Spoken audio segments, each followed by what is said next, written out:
अस्सलाम वालेकुम फ्रेंड, क्या हाल है। उम्मीद करता हूँ सब खैरियत से होंगे। जी दोस्तों, इस एपिसोड्स में आपको दिखाने वाला हूँ कि इमरान साहब होलो फिरा या फिर इल्चिम खातून से शादी करें। जी दोस्तों, और इस चैनल पर नए तो हमारे इस चैनल को ज़रूर सब्सक्राइब कर दें और बेल दबा दें ताकि हर वीडियो आप तक पहुँचती रहे। जी दोस्तों, इस वीडियो में बहुत कुछ होने वाला है। जी दोस्तों, वीडियो एंड मत लाजमी करें।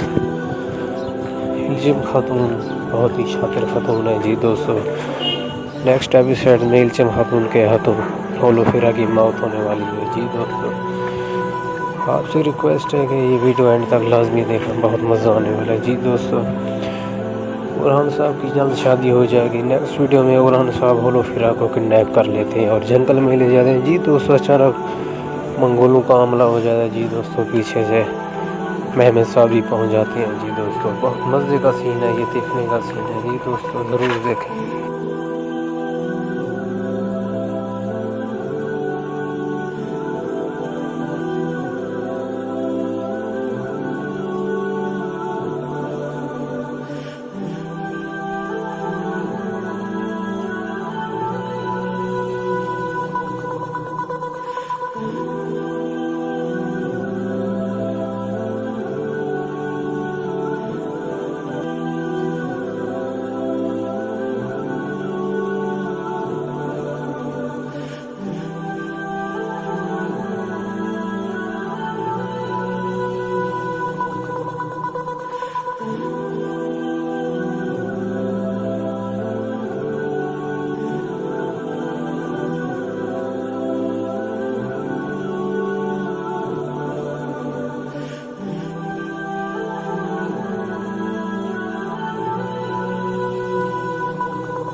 Ooh.